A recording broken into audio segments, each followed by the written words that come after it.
नमस्कार मंडळी, आज आपण एका अशा आगळ्या व्यक्तिमत्वाबद्दल बोलणार आहोत जे की फुलंब्री तालुक्यातील गेवराईचे सरपंच आहेत।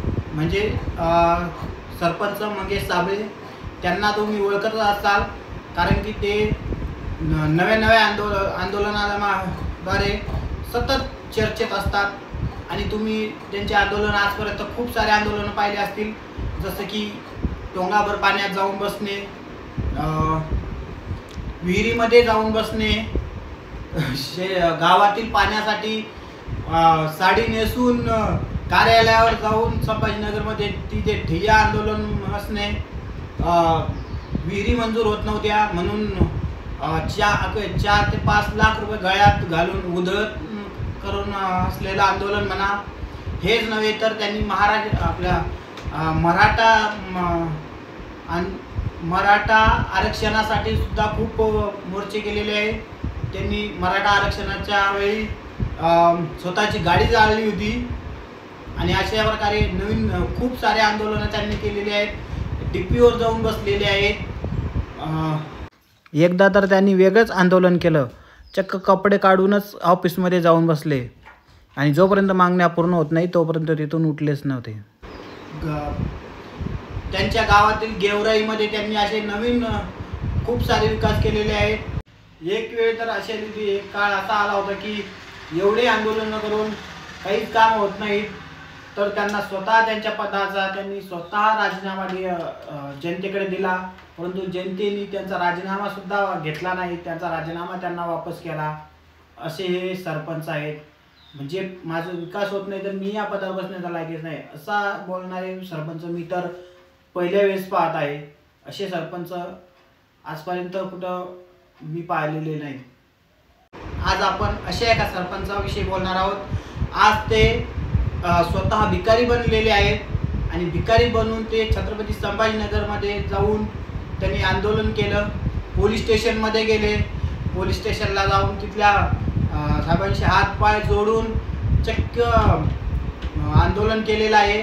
1-1 रुपया 2-2 रुपया असे मागत आहेत आणि आपला वेश असा त्यांनी खूप भिकाऱ्याचा धरून ते आंदोलन करायला गेलेले आहेत। चला तर आपण त्यांचा थोडीशी क्लिप बघूया। चला। पंतप्रधान यांनी मागेल त्याला घरकुल, मागेल त्याला गायगोठा, मागेल त्याला विहीर म्हणून देऊ म्हणून सांगितलंय।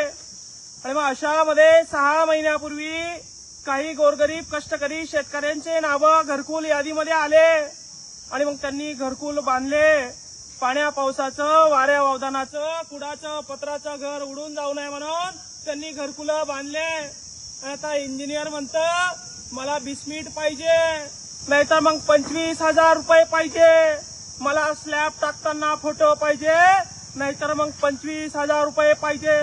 आता हे 25,000 कुठून द्यायचे? घरकुल यादीमध्ये मोदींनी घरकुल दिला म्हणून घरकुल बांधलं, मोदींनी घरकुल दिला म्हणून घरकुल बांधलं। व्याजाला पैसा काढलं, कर्जाला पैसा काढलं, घर उभं राहिलं, अजून 4 महिने झाले। आता इंजिनियर फोटो काढायला येतं आणि म्हणतंय आम्हाला 25,000 पाहिजे, नाहीतर नवीन बिस्मिट बांधा, नाहीतर नवीन स्लॅब टाका। आता शेतकऱ्याचं कमड मोडण्याचं काम या ठिकाणी चालू आहे। आता आमच्या लोकांकडे पैसे राहिले नाही म्हणून आम्ही इथं भीक मागणार आहे आणि भीक मागून विभागीय आयुक्त, कलेक्टर आणि या ठिकाणी सीओ ला देणार आहे, आमच्या बीडीओ मॅडमला देणार आहे आणि सर्वात आधी आपण भीक मागणार आहे तहसीलच्या बाहेर, मग पोलीस स्टेशनला आणि मग आपण हे पैसे बीडीओला नेऊन देणार आहे। माय बाप, चला बघू शेतकऱ्याला कोण पैसा देतय। अरे घर देतं का घर? अरे कोणी घर देतं का रे? अरे घर द्या रे घर। अरे कोणी घर देतं का भाऊ? दे ना 2 रुपये दे रे भाऊ। अरे दे रे भाऊ 2 रुपये शेतकऱ्याला। अरे इंजिनियरला द्यायचे रे भाऊ, दे रे। द्यावं मामा 2 रुपये द्यावं, इंजिनियरला द्यायचे हो मामा, द्या। बीडीओला द्यायचे, सीओला द्यायचे, विभागीय आयुक्ताला द्यायचे। मामू देव ना 2 रुपये दो मामू, 2 रुपये दो मामू, दे दो मामू। ये खुर्ची पे बैठने वाले हिजड़े निकल गए। इंजीनियर पैसा मांग रहा मामू, बीडीओ पैसे मांग रहे, सीओ पैसे मांग रहे। भाऊ दे रे 2 रुपये दे रे, दे भाऊ दे। देवा 2 रुपये द्या हो. मामा द्या, तुमचे कपडे चांगले दिसते बाबा, तुम्ही व्हिडिओला 2 रुपये द्या मामा. 10 रुपये दिले भाऊ ना आपल्याला, 10 रुपये इंजिनियरला 10 रुपये दिले. अरे वा वा वा मामू, दे दो 2 रुपये दे दो मामू. अरे वा 10 रुपये दिला मामू ने, 10 रुपये इंजिनियरला.